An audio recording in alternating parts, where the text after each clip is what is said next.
I think it's this one. Yep, there we go.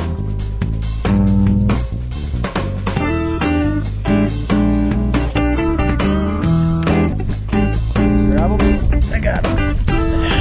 It's another decent one. Not the giant. That one will do. It's a nice average size crappie. Yep.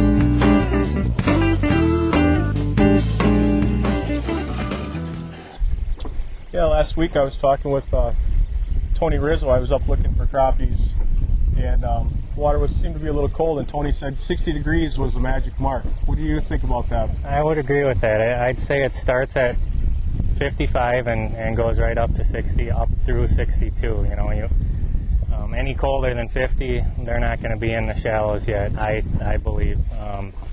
But upper 50s for sure is when you want to start looking for them shallow like this. So it'd be a good idea if you have a good temperature gauge and at least get a gauge on the water temperature in your boat. Yeah, not just for crappies. You know, it's very important for walleye fishing in this all summer long. It's important for bass fishing. You know, just about everything. I would feel pretty helpless without a temperature gauge of some sort in my boat. Scott, I think what we should do is make a little move. By doing that, what happens is a lot of times you'll set down in a spot and immediately catch 2 or 3 fish. So I think we should reel everything in and move over about 50 or 75 feet and fish a slightly new area. So that can be kind of a key tactic to be mobile. No question. Almost in everything, even while anchoring, be mobile if that makes any sense. You know, it's a fairly sedimentary presentation, but at the same time you can move spot to spot to spot over and over and over and keep doing it until you get into the numbers of fish that you're happy with.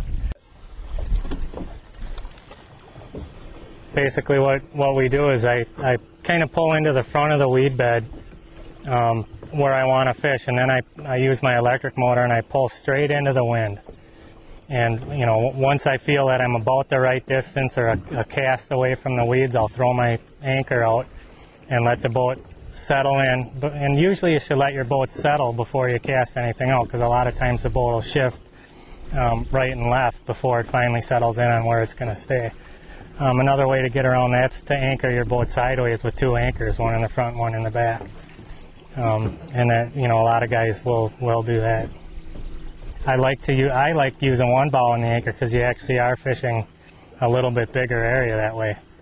Another trick you can do is simply by moving your anchor rope from the right side of the boat to the left side of the boat and changing your bow angle or the way the wind is hitting your bow, it'll make your boat turn left or right. So by switching the side, you know, which side of the boat you have your anchor cleated to, you can fish slightly different structure as well. Make sure I don't have the rope around my ankle. We can do three or four takes of this, can we? Yeah. You're next.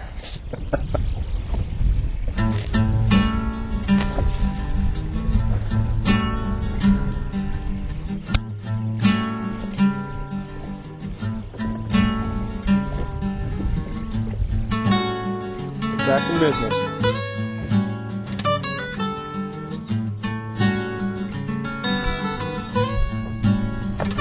Here's one right here. Right there.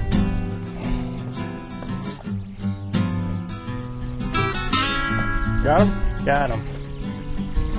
Something about this crappie fishing, it just kind of brings a kid on in you, isn't it? That's a lot of fun. They're a pretty fish. Easy fishing. To a lot of people, they see a little wind and they say, it's too windy to go fishing. But for some of this, you can see the bobbers are moving up and down. It adds a little action to that as well.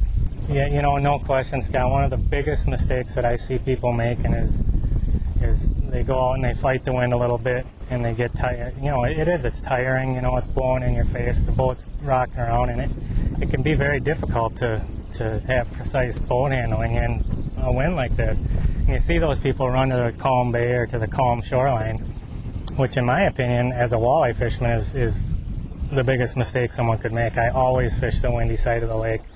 I think, just like you were saying, this wind and the added action of our bobbers, it just improves the fishing. Absolutely. You know? But boat positioning is critical. You have to get your boat the right distance from the weeds and the right distance from the structure that you're fishing, and you have to set your boat up right so that when it swings, your baits are all, or your bobbers are all, you know, in the strike zone where you want them to be. So it takes a little trial and error. When we first set up here, we were too far off to this side. We had to pick up, and you know, it took us 5 minutes to move 25 feet over, and now we're sitting in the right place. You need to use the wind to your advantage. That's right, exactly. Yep. I think we got one down over here.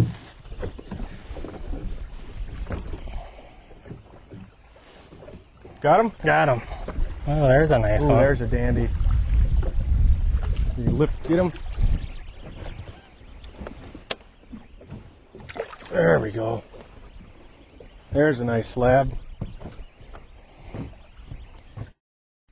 Boy, I'll take a limit of crappies like that any day. That's a dandy. Yeah, look at the shoulders on that guy. Yeah. I'm only counting 4 bobbers again. Which one? It must be this one. Go ahead. Go ahead.